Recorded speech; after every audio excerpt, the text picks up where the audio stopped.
no me avergüenzo del evangelio. Dimos una segunda parte, quiero dar una tercera parte, pero quiero avanzar en la carta.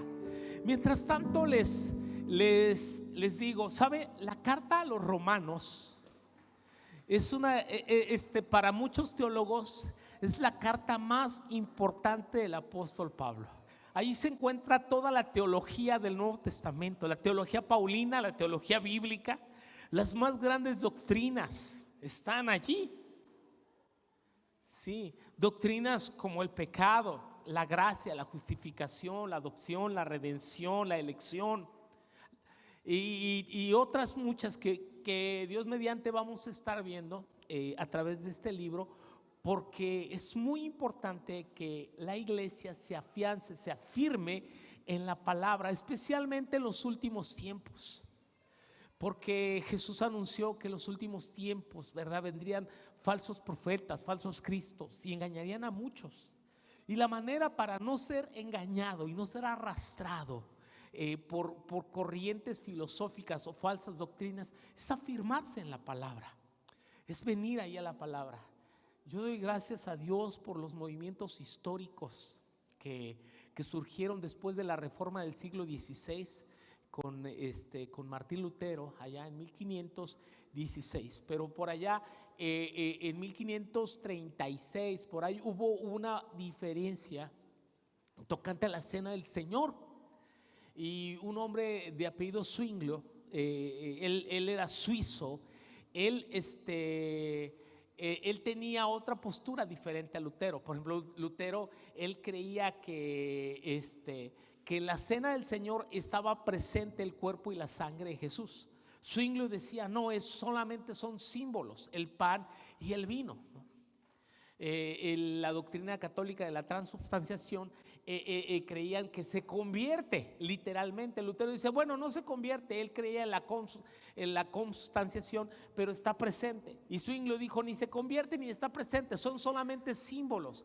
Y eso provocó un gran cisma, una gran división, que surgieron entonces 4 principales movimientos históricos o denominaciones, como les conocemos: Reformada, los anabaptistas, que era de la corriente de Zwinglio, y quiero decirle que muchos tenemos orígenes ahí, porque dentro de los anabaptistas comenzaron a bautizar por inmersión y a creyentes. Todavía Lutero bautizaba niños, como hasta ese tiempo. Entonces todo lo que trajo el movimiento de reforma trajo el volverse a la escritura, y cada una de estas corrientes denominacionales defendieron verdades que hasta hoy lo sostiene. De los anabaptistas vienen los bautistas, y mucha herencia de los bautistas tenemos nosotros, porque nosotros creemos en el bautismo por inmersión, ¿verdad? Y que es para creyentes, y que solamente es una ordenanza, no te salva, no es un sacramento para salvación, somos salvos por fe. Y algo que predominó en la reforma protestante del siglo XVI era eso: solo fide, solo scripture. ¿Qué significa? Solo fe para ser salvos, y la Biblia, la escritura, como el único libro o el manual de nuestra fe que rige nuestra vida hasta hoy. Entonces todo eso volvió ahí. Así que no menosprecie de ninguna manera a las denominaciones, a los movimientos históricos, porque tienen una herencia doctrinal histórica muy importante. También después surgieron la iglesia anglicana. Esa surgió, bueno, le estoy dando un breve de historia. Esa surgió, y ya viene a apuntar, surgió con el rey Enrique VIII, porque él le solicitó al Papa que anulara su divorcio. Él se quería volver a casar, pero necesitaba anular su divorcio, y el Papa se negó. Entonces él dijo, bueno, últimamente yo soy el rey. Y él separa la iglesia, todo el Reino Unido, Inglaterra, lo separa de la iglesia católica, y entonces, ya siendo el jefe él de la iglesia, él se puede divorciar. Nombró gente en Inglaterra para que dirigieran lo que se conoce hoy la iglesia anglicana, y ellos hicieron reformas bíblicas también. De ahí, de los anglicanos, vinieron los puritanos. De los puritanos pasaron muchos, fueron de los que colonizaron el norte de los Estados Unidos, y de ahí es donde tenemos también mucha herencia bíblica y evangélica. Bueno, después de estos datos históricos, también déjeme decirle que el libro de Romanos ha sido o la carta a los romanos, para muchos es un libro, un tratado teológico más que una carta, ha sido un libro tan influyente, pues mira, por ejemplo, desde los primeros siglos, en el año 166, un hombre llamado Marción, o sea, él quiso hacer su canon bíblico del Nuevo Testamento, y él eliminó muchas de las cartas que hoy tenemos, pero la primerita que puso así en la lista, dijo, pero esta, la mera buena, es Romanos y Gálatas, decía Marción. Pero también históricamente hubo otros que fueron muy influenciados. Seguramente usted ha oído hablar de Agustín de Hipona, ¿sí? Bueno, hasta por acá es famoso aquí en Tlapa, tiene hasta una catedral. Sí sabía, ¿no? Bueno, yo sí lo he visto eso. ¿Sabe? Su nombre, allá era en el siglo IV, ¿sí? Niño, calla a tu mamá, ¿sí? En el verano del año 386, Aurelio Agustín, él era del África del Norte, y él había sido profesor de retórica en Milán. Y sabes, él escuchó la voz de un niño cantando en su casa, en su casa vecina, y la casa, el lenguaje que oía en su idioma era tolé legué, en esta lengua del norte de África. Y sabes, pero la traducción es toma y lee, toma y lee. Y tomando Agustín un rollo que estaba junto a su amigo, leyó las primeras palabras que le vinieron a sus ojos, y él leyó Romanos 13:13, y dice: no con glotonerías y borracheras, ni en pecados sexuales y desenfrenos, ni en peleas y envidias. Más bien vestíos del Señor Jesucristo, y no hagáis provisión para satisfacer los deseos de la carne. Dice: no leí más, ni había necesidad de leer más. De repente, al final de la oración, una luz clara cayó en mi corazón, y todas las tinieblas de duda desaparecieron. Lo que la iglesia y el mundo debe al final del flujo de la luz es lo que iluminó la mente de Agustín. Y para muchos historiadores, Agustín de Hipona es uno de los últimos padres apostólicos. ¿Quiénes son? Aquellos que tuvieron contacto con los discípulos desde Justino Mártir, Policarpo, Hermas y muchos otros que fueron líderes de la iglesia primitiva. Y hasta Agustín de Hipona, uno de los más grandes teólogos de la historia, que puso bases, fundamentos, ¿sí?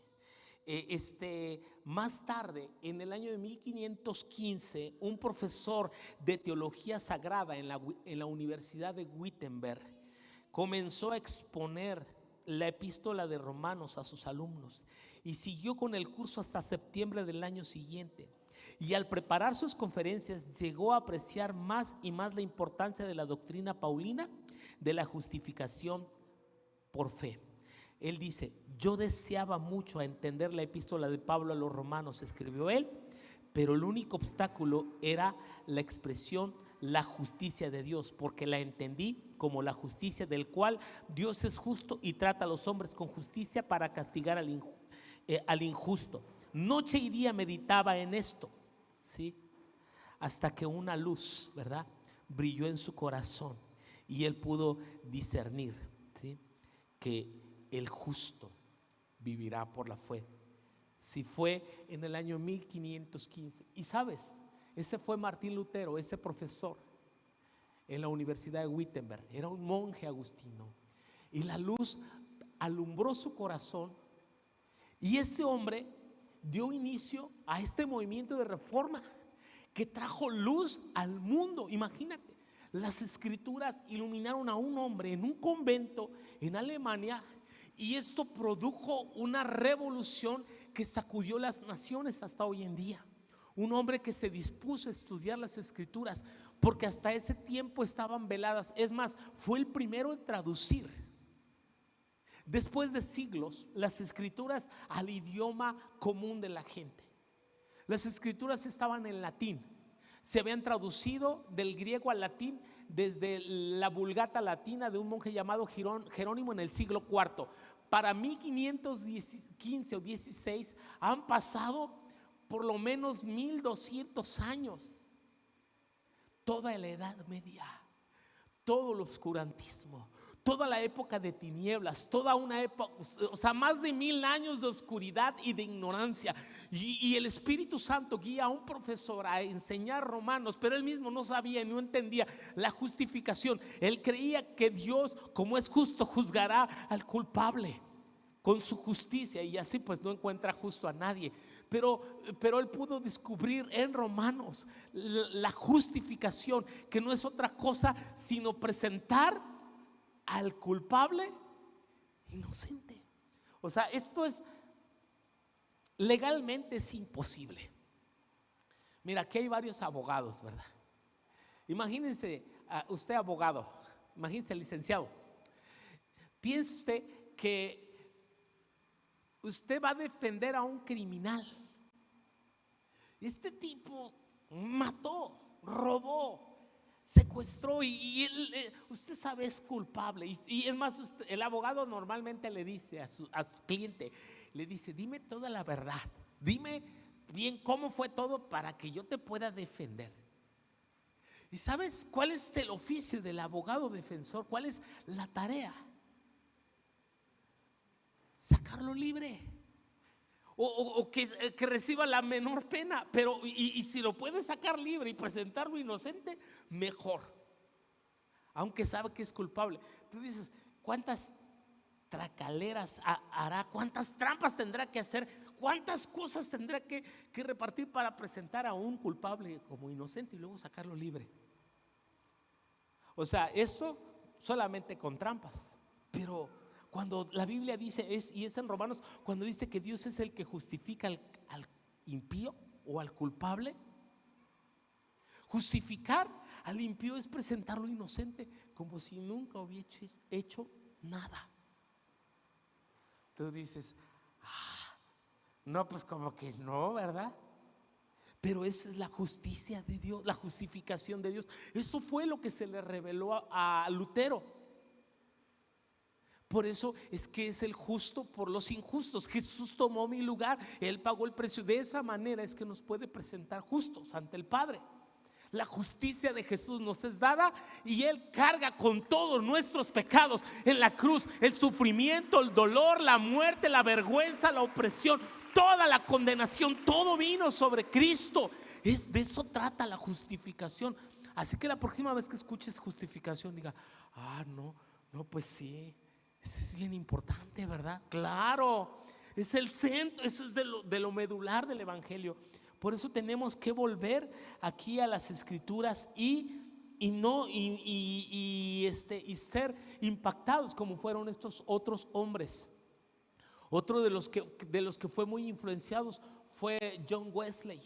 Ya allá por 1738, también él fue impactado por esta carta. Él dice que cuando él escribió en su diario, mientras él describía el cambio de Dios hace en el corazón y la fe en Cristo, dice: me sentí un extraño calor y sentí confiado en Cristo, solo en Cristo para mi salvación, y fue para mi seguridad que Él había quitado mis pecados y aún los míos, y me había salvado de la ley del pecado y de la muerte.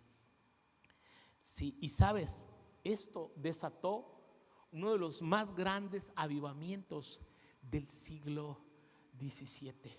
Este avivamiento, principios del 18, este avivamiento duró 100 años. Se le conoció como el avivamiento wesleyano. El avivamiento wesleyano. Esto dio origen a otra denominación llamada los metodistas, que hasta hoy en día es una denominación a nivel mundial.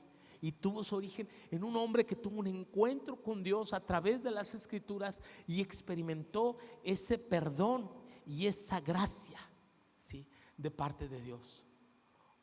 Y otro, quizás no es muy conocido para muchos de ustedes, es Karl Barth. Fue un teólogo también alemán. En agosto de 1918, él fue un pastor en Safenwil, en Alemania, pero también estuvo en Suiza y publicó una exposición a la epístola de los Romanos. Para muchos teólogos, Barth es el teólogo más reconocido del siglo XX, Barth, y más influyente. Y la carta a los Romanos, la verdad, yo he intentado leerla, no he pasado del prólogo, tiene como 200 páginas, nada más el puro prólogo, y es un lenguaje muy, muy elevado, está y muy profundo. Sin embargo, he consultado algunas fuentes solamente, pero sí es muy fuerte. Tengo el libro en electrónico nada más, pero sabes, hombres como ellos, influenciados por la teología paulina, fueron transformaron, influyeron a muchísima gente. Hoy quiero que avancemos en el capítulo 2. Vimos que en el capítulo 1 el hombre es inexcusable. Dios se ha revelado por medio de la creación. Dios se ha revelado por medio de las cosas hechas, de modo que el hombre no tiene excusa. Sin embargo, el hombre, ¿verdad?, profesando ser sabio, se hizo necio y desechó a Dios de su vida. Y al hacer a un lado, renunciar, adorar y reconocer a Dios, entonces el hombre fue viniendo en pique, comenzando a adorarse a sí mismo, después a las criaturas como aves, cuadrúpedos y luego hasta reptiles. Pero no conformes con eso y no queriéndose volver a Dios, Dios los entregó a las concupiscencias de sus corazones, de modo que los hombres deshonraron entre sí sus propios cuerpos. Y viene una degradación, ¿sí?, por no reconocer a Dios. Ahora, esto habla de la universalidad del pecado en el capítulo 1, pero en el capítulo 2 Pablo, es como que Pablo voltea a la comunidad judía, aquellos que hasta ese entonces son los poseedores de las Escrituras.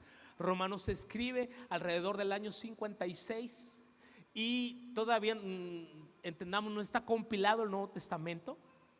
El Evangelio se difunde de manera oral. El primer evangelio en componerse fue el Evangelio de Marcos, que ya es después del año 60, y el último en escribirse fue el Evangelio de Juan. Pero hasta ese momento el evangelio que la gente escucha es un evangelio oral, es un evangelio que es comunicado de palabra en palabra, de persona en persona. Sí, Pablo recibe su evangelio y él lo empieza a transcribir en cartas. Sí, y entonces cuando él está escribiendo esta carta, él está dirigiéndose a esta comunidad en Roma, que al ser la capital imperial muchos han emigrado allá. Y aunque Pablo no ha visitado la ciudad, y la única vez que la visitará será cuando lo llevan preso, entonces él escribe esta carta porque él tiene el deseo, ya hay muchos creyentes que ha conocido en otras ciudades y se han ido a mudar a Roma, pero también hay una extensa comunidad judía y él dirige también estas palabras. Y dice así, voy a leerles en la NTV: tal vez crees que puedes condenar a tales individuos, pero tu maldad es igual a la de ellos, le dice a los judíos, y no tienes excusa. Cuando dicen que son perversos y merecen ser castigados, te condenas a ti mismo, porque tú que juzgas a otros también practicas las mismas cosas. Y sabemos que Dios en su justicia castigará a todos los que hacen todas tales cosas. Y tú que juzgas a otros por hacer estas cosas, ¿cómo crees que podrás evitar el juicio de Dios cuando tú haces lo mismo? ¿No te das cuenta de lo bondadoso tolerante, paciente, que es Dios contigo, ¿acaso no significa nada para ti? ¿No ves que la bondad de Dios es para guiarte a que te arrepientas y abandones tu pecado? Pero eres terco y te niegas a arrepentirte y abandonar tu pecado. Por eso vas acumulando un castigo terrible para ti mismo. Pues se acerca el día de la ira, el cual se manifestará el justo juicio de Dios. Él juzgará a cada uno según lo que haya hecho. Dará vida eterna a los que siguen haciendo el bien, pues de esta manera demuestran que buscan la gloria, el honor y la inmortalidad que Dios ofrece, pero derramará su ira y enojo sobre los que viven para sí mismos, los que se niegan a obedecer la verdad. En cambio, viven entregados a la maldad. Habrá aflicción y angustia para todos los que siguen haciendo lo malo, para los judíos primero y también para los gentiles.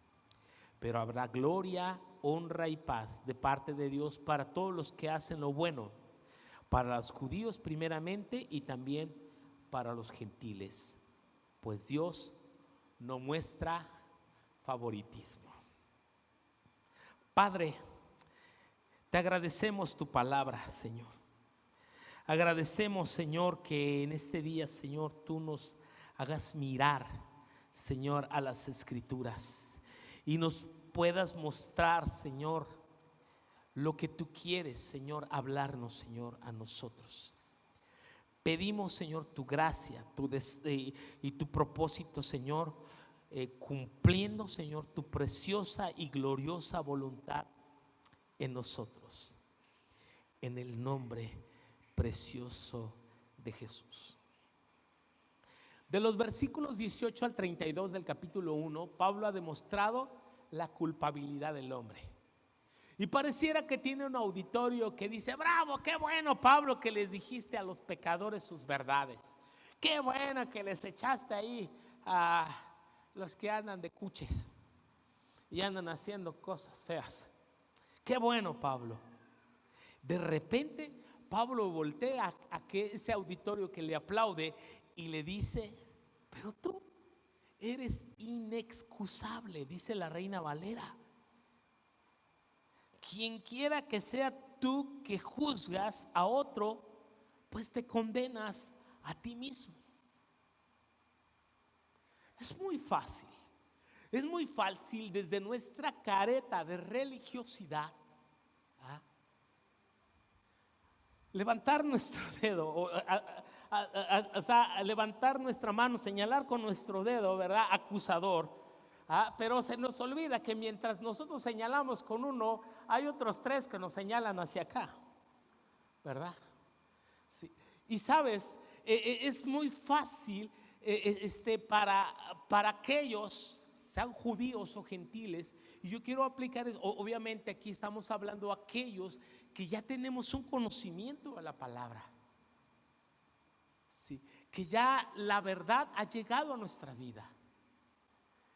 Y la retengas o no, la aprendas o no, hay muchos aquí que por años han escuchado enseñanzas de fe, de arrepentimiento, de cambio, de nuevo nacimiento, etcétera, cursos de discipulado. O sea, por enseñanza no hemos parado, hermanos. Aquí nadie va a decir: ay, pastores, que aquí no nos enseñan la palabra. Cursos tenemos para aventar para arriba, hermanos. Lo que necesitamos entonces, ¿verdad?, es hacer una mirada introspectiva, ¿sí?, más que retrospectiva. Si bien podemos decir: no, es que la maldad de este mundo, pastor, sí, la violencia, sí, los vagos, los narcos, y la gente perversa, sí, es cierto. Pero Dios nos está llamando, ¿sí?, a mirar hacia nosotros mismos. Porque si solamente miramos, ¿verdad?, Jesús lo dijo: la paja que está en el ojo ajeno y no miramos la viga que está en nuestro propio ojo, nos estamos condenando a nosotros mismos.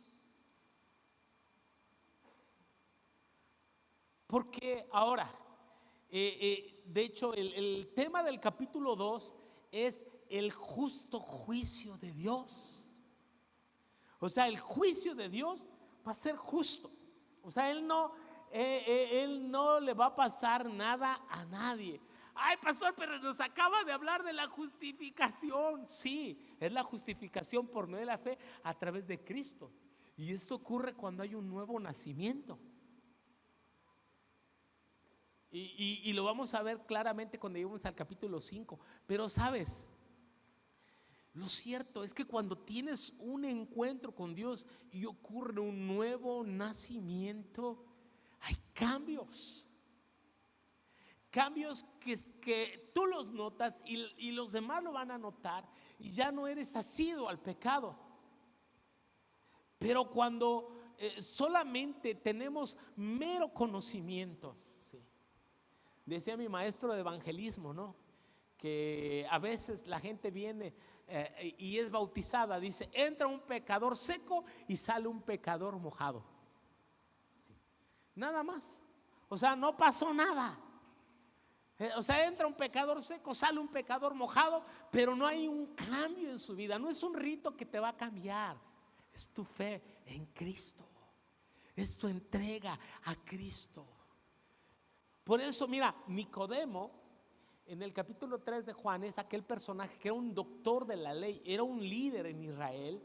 Él viene echándole flores a Jesús. Maestro, sabemos que has venido de Dios, porque nadie puede hacer todas las cosas que tú haces, Jesús, si no está Dios con él. Y está adulando a Jesús, y de repente Jesús le dice, de cierto te digo, Nicodemo, si no naces de nuevo, no puedes ver el reino de Dios. Nicodemo, siendo un maestro de Israel, siendo un doctor de la ley, o sea, sabía más Biblia que nosotros juntos. ¿Sabes que los judíos memorizaban libros completos de la Biblia? El Pentateuco a veces lo memorizaban completo, especialmente el libro de Deuteronomio. O sea, se prendían la ley de pe a pa. Pero Jesús le dijo, mira, Nicodemo, no importa cuánto tú sabes, no importa cuánto tú conozcas, si tú no naces de nuevo, tú estás perdido. Tú no puedes ver el reino de Dios. O sea, tú no puedes ser justificado. Y o sea, quien no puede ser justificado, entonces va a sufrir el justo juicio de Dios. Quien no ha tenido cambios en su vida, quien no ha experimentado el nuevo nacimiento. Por eso, aquellos que juzgaban a otros, que criticaban a los demás, porque hacían cosas pecaminosas, pues por supuesto que estaban destituidos. Por eso Pablo dice, y piensas, verso 3, esto, hombre, que tú que juzgas a los que tal hacen, que tú escaparás del justo juicio de Dios. O sea, podemos nosotros seguir con una vida licenciosa, pecaminosa, y decir que al cabo voy al cielo.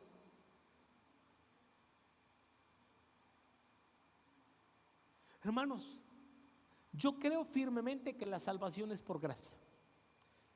Yo creo firmemente que la salvación no se pierde. Ok, entonces, ¿cómo una persona que dice que ha creído en Cristo y ha recibido salvación, al domingo siguiente ya la perdió? Porque se fue de marihuana, o porque se fue de adúltero, porque se fue al mundial unos meses y luego regresó. ¿Perdió la salvación? No perdió la salvación, no perdió nada. ¿Sabes por qué? Porque nunca la tuvo. Porque una persona que es salva a la luz de las Escrituras es una persona que ha experimentado un nuevo nacimiento. Entonces, como ya nació de nuevo, ya no puede vivir en los viejos hábitos que vivía anteriormente. Ahora ese nuevo nacimiento no es la fuerza de voluntad. O sea, no es un grupo de autoayuda, hermanos. No es el doble A que te dije, hermano, solo por hoy no peco, solo por hoy, solo por hoy. Soy pecador, pero hoy no peco. No, como dicen los alcohólicos. No, sabes, es que el que ha nacido de nuevo ya no puede vivir en el pecado. Más tarde, en el capítulo 6 dice: ¿a poco vamos a perseverar en el pecado para que la gracia abunde? De ninguna manera, porque los que han muerto al pecado, ¿cómo vivirán aún en él? Nota. Entonces, estos que están criticando porque conocen la ley, porque conocen las escrituras, porque ya han recibido manifestaciones y Dios, es que Dios me tocó, no, y no hubiera visto y lloré, ay no, sí me salieron 3 lágrimas, uy sí hubiera visto, sentí calientito mis manos y todo eso, pero tú al salir de aquí sigues haciendo lo mismo. No te engañes, no has nacido de nuevo. Por eso es que Dios nos llama aquí de una manera muy fuerte y dice: eres inexcusable. Alguien, según el versículo 4, alguien que continúa pecando y pecando después de haber conocido al Señor, ¿sí? Es alguien que está menospreciando la gracia. Dice el verso 4: o menosprecias las riquezas de su benignidad, paciencia, longanimidad, ignorando que su benignidad te guía al arrepentimiento. O sea, ignoramos. El autor de Hebreos lo puso de otra manera. Él dijo que aquellos que menosprecian la gracia de Dios, ya no queda más sacrificio por el pecado. O sea, no quiere decir que ya se perdieron para siempre. O sea, pero si menospreciamos la gracia de Dios al seguir pecando y pecando, es que ya no hay otro sacrificio. Jesús murió una sola vez y para siempre, y Él ya no va a ir a la cruz otra vez. Y menospreciar su sacrificio en la cruz con nuestra vida licenciosa, libertina, ya no hay otro sacrificio. Entonces, ¿qué espera? Solo juicio y hervor de fuego, dice Hebreos, ha de devorar a los adversarios, porque los que violan la ley de Moisés, ¿sí? Dice el Antiguo Testamento, mueran irremisiblemente. Los que violaban el sábado los apedreaban. Los que deshonraban a sus padres los apedreaban. Los que los encontraban en adulterio los apedreaban. Eso decía la ley.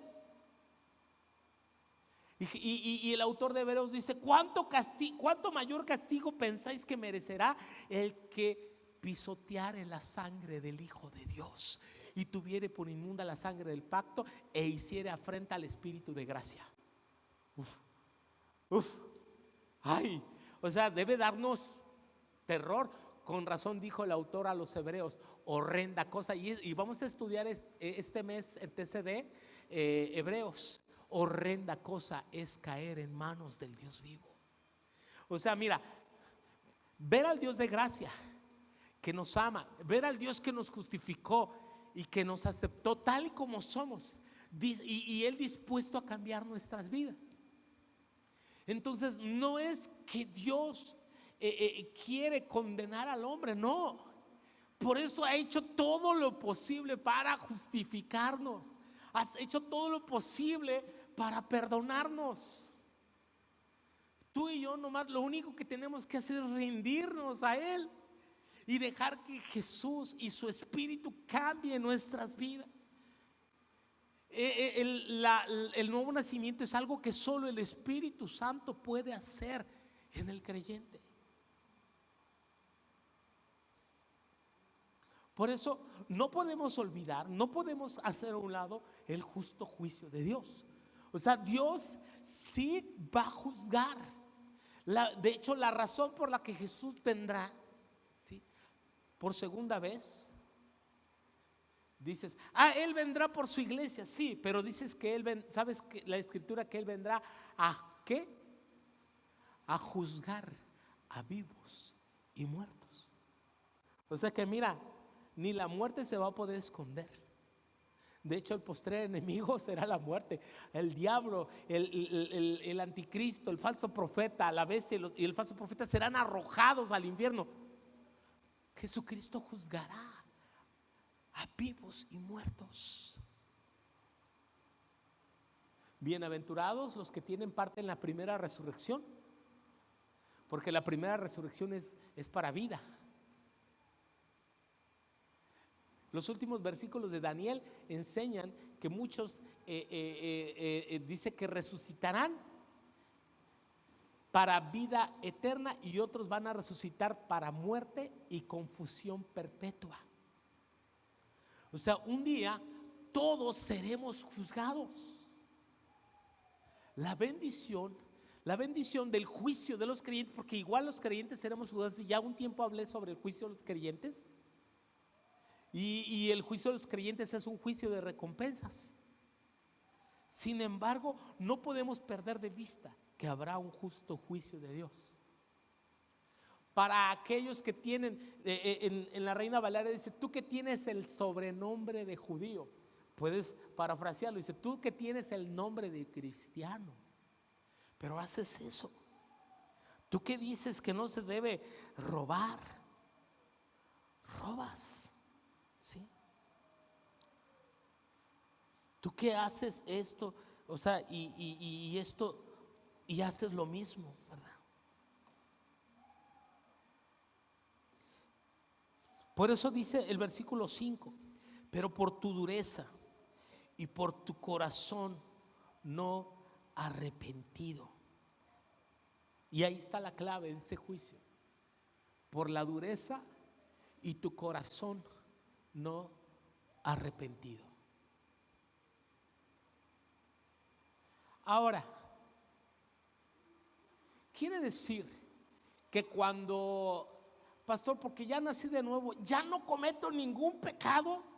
No estoy diciendo eso, porque somos frágiles.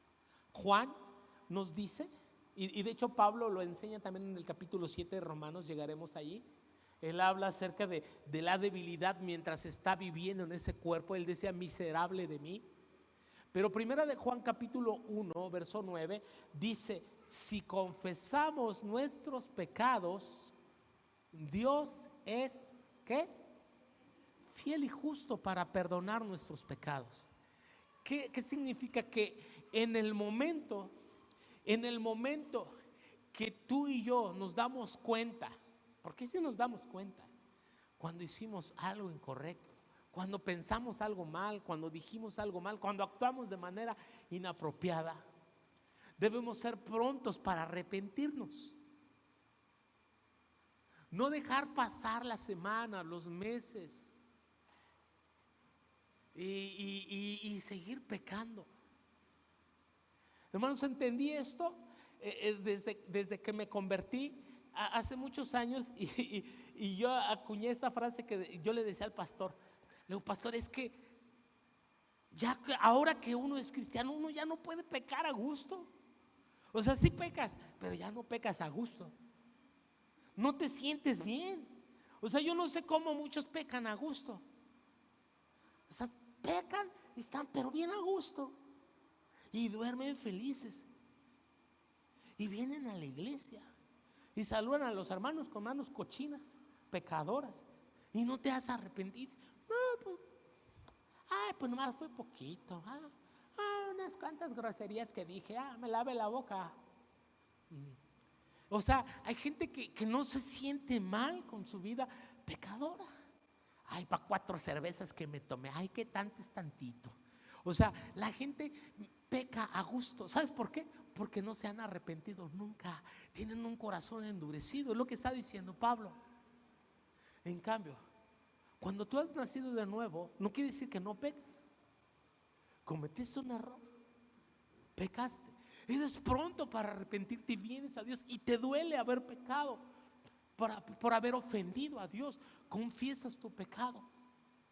Pero aquellas personas que no han experimentado el arrepentimiento, o sea, se les va de largo. O sea, viven una vida religiosa, cumplen una máscara el domingo de cristianos, la semana, toda la semana soy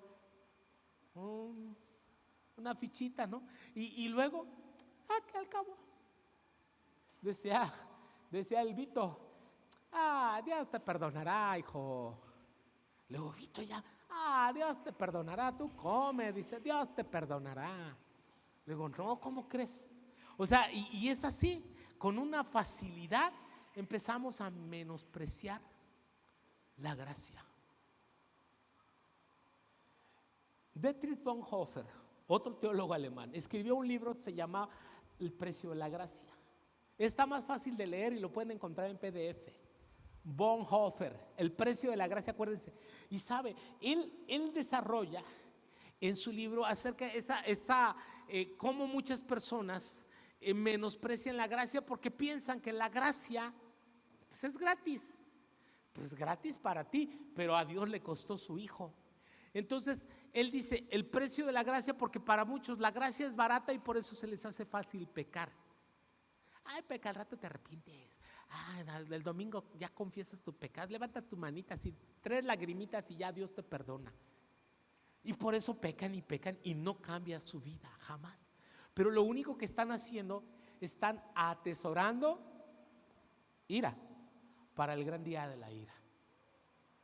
Es como que Dios dice, ese me lo ponen aparte, déjamelo aparte. ¿Sabes qué decía mi jefa cuando me iba de vago todo el día? Decía, me avisan cuando llegue el Oscar. Me avisan cuando llegue. Estaba bien lista, traía amarrado aquí era un cinturón en el brazo. Me avisan cuando venga. Ya estaba preparada, ya lo traía abajo de su rebozo. Así. Cuando venga y decía, ¿qué pasó, hijo? ¿Ya llegaste? Y yo, pues, tenía que hablarme bien, si no corría. Sí. Te la estaba guardando. Sí. ¿Sabes? Los creyentes no arrepentidos atesoramos ira para el gran ira de la ira. Digo, sí creo, sí conozco, sí sé lo que debo hacer. Sin embargo, no me arrepiento porque no hay cambios y no me duele el pecado, no me duele menospreciar a Cristo, no me duele. O sea, mira, cuando nosotros pecamos es estar pisoteando el nombre de Cristo. Es estar exponiendo a vergüenza al Espíritu Santo, es avergonzarlo, hacer afrenta al Espíritu de gracia. Mira, en el Antiguo Testamento, en la época de David, hay una historia. Falleció el rey de Moab y David le mandó condolencias al hijo, al príncipe. Fueron unos enviados de David para llevarle condolencias. Y cuando llegaron estos a darle la condolencia, los consejeros le dijeron al príncipe, lo que pasa que David ha venido a espiarte para ver qué onda, porque te quiere, ahorita que murió el papá quiere hacerte algo. ¿Y sabes lo que hizo aquel príncipe? Le cortó las barbas a los enviados de David y luego les cortó los vestidos. Ellos no usaban pantalones, usaban túnicas, así que les cortó los vestidos y se los hizo mini falda, no mini falda, mini falda. Y se les veían las pompis. Y si no usaban chones, imagínate. Los avergonzó de tal manera ese hombre que David les dijo, quédense allá, les mandó ropa y dijo, y quédense hasta que les crezca la barba. O sea, era una humillación. Y David tomó a sus valientes y fue, y ahora sí le puso sus cocolazos, porque lo ofendió. No ofendió solamente a los enviados, ofendió a David. Y David, lleno de ira, fue y sí los masacró. David era un guerrero. Eso le iba a hacer al esposo de Abigail, al Nabal, nada más que Abigail le salió al encuentro, pero dijo, deténgase mi señor, yo no escuché, pero aquí le traigo. Y David dijo, esta me gusta, y después la tomó por mujer. Pero sabes, esos que menosprecian, esos que es así, es causarle afrenta al Espíritu Santo. ¿Por qué? Porque el Espíritu Santo empieza a hablarnos, nos empieza a hablar a través de la conciencia. Te empieza a decir, oye, ya no te has levantado a orar. Y tú le haces, y agarras tu cobija y abrazas a Sabanás. ¿Me ayudas, gente? El Espíritu Santo te dice, no estás tratando bien a tu esposa. ¿Cómo me voy a humillar yo? ¿Por qué le voy a pedir perdón yo? Y eres un orgulloso y no haces caso a la voz del Espíritu Santo. Y cosas así bien sencillas el Señor nos empieza a hablar por el Espíritu Santo, a través de prédicas, a través de alabanzas. Pero sabes, nuestro corazón se vuelve duro, nuestra conciencia ya no nos acusa, nos volvemos insensibles, y por eso la gente le da rienda suelta y le da vuelo a la hilacha. Comienzan dejando de hacer su devocional. Por eso insistimos muchísimo: hagan su devocional. Tenemos más de 2,000 videos grabados, y algunos sinvergüenzas aquí no ven un video ni siquiera a la semana de los que grabamos. Y ay, perdóname, Señor. Y hermanos, es mucho trabajo. Insistimos: haz tu TCD. ¿Por qué? Porque eso te va a llevar a escuchar la palabra, escuchar la voz de Dios y a sensibilizarte cada día para mantener tu vida en victoria. ¿Sabes? Lutero decía que si él no oraba 2 horas antes de iniciar sus labores cada día, él era un blanco fácil de Satanás. 2 horas oraba Lutero antes de comenzar el día. Por eso abrió una luz de esperanza en medio de siglos de oscuridad. Queremos ganar nosotros a nuestros vecinos. Ay, pastor, nadie viene a mi célula. ¿Cuánto tiempo te estás levantando a orar en la mañana? Ay, no, pues, ay, me acuerdo de vez en cuando, 5 minutos. O sea, mira, si no somos sensibles a la voz del Espíritu Santo, le digo, las personas dejan de buscar a Dios en su vida personal, dejan de congregarse de manera regular, dejan de servir, ¿sí? Y después cada vez vienen menos. Y cuando ya se dan cuenta, están pero bien metidos otra vez en el pecado, pero hasta las manitas, todo así. Y sabes, están atesorando ira para el día de la ira. ¿Por qué? Porque más adelante vamos a ver que el juicio de Dios va a ser también según la revelación que hayan recibido de Dios. O sea que los que bajo la ley pecaron, por la ley serán juzgados, por la Escritura. Pero bajo los que sin ley pecaron, también sin la ley serán juzgados, porque no tendrán excusa. Nadie tendrá excusa. Un día me preguntaban: pastor, ¿y cómo van a juzgar a los mayas estos o los aztecas que no, pues no se les predicó? No, pero ellos tuvieron la revelación de la creación, porque los cielos cuentan la gloria de Dios, el firmamento anuncia la obra de sus manos. Pero en lugar de alabar al Creador, alabaron a las criaturas, adoraron al sol, a la luna, a las estrellas, a la lluvia, hasta la tierra. ¿Sabes? Y por eso el hombre es inexcusable. Dios pagará, verso 6, el cual pagará cada uno conforme a sus obras.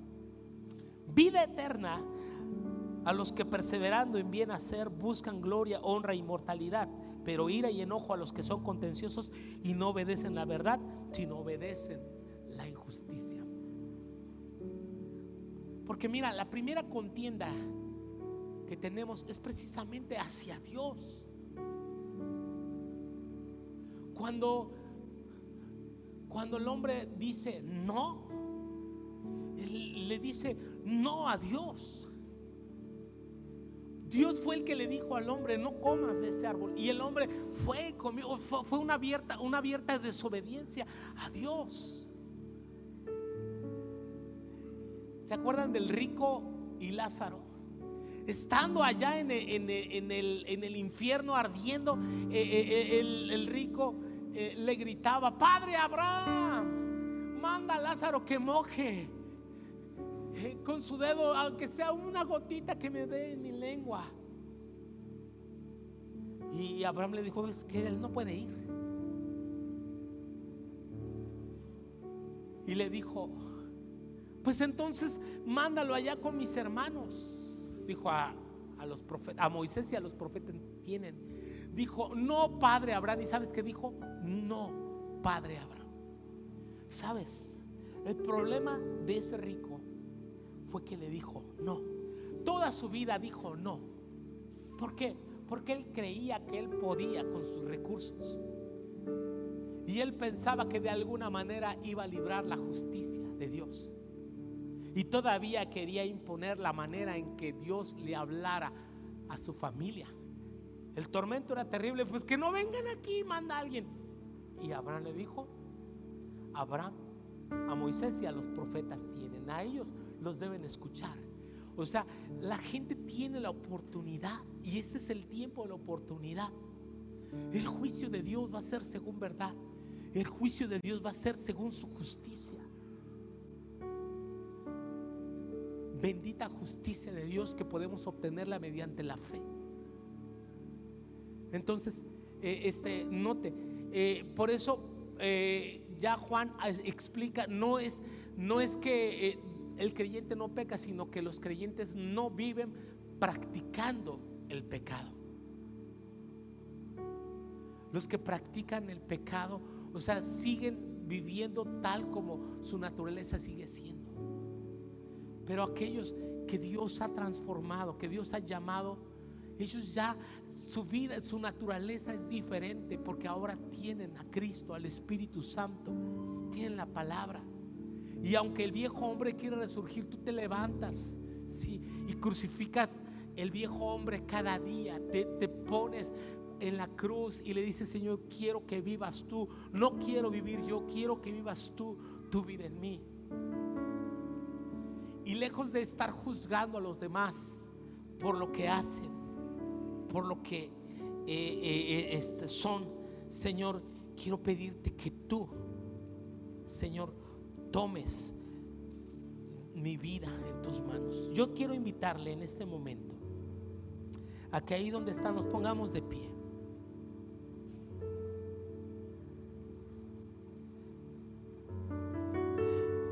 Dios no va a hacer acepción de personas.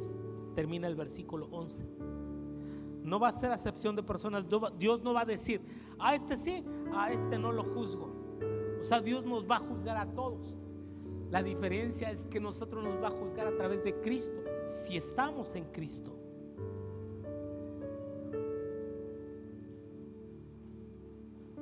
Lo que se produce, dice más adelante, que cuando seamos judíos o creyentes y no practicamos el evangelio, lo único que hacemos es que otros blasfemen el nombre de Dios por causa nuestra, que otros hablen mal de Dios. ¿Te han dicho? Eso te enseñan en tu iglesia. Le voy a ir a decir a tu pastor que eso te enseña. Y tú dices: no, pastor, eso no me enseña. Pues no, eso no te enseñamos. Pero eso hace que otros blasfemen en contra de Dios. Pero por supuesto que estamos en un tiempo de gracia y de oportunidad. Este mensaje no es para condenar, este mensaje es para traer luz, para sacarnos de esa pasividad, para sacarnos de ese estado de pensar que puedo pecar, que al cabo pues si ya me perdí, ni modo. No, hay esperanza. No tenemos ni idea de lo terrible que es el juicio de Dios.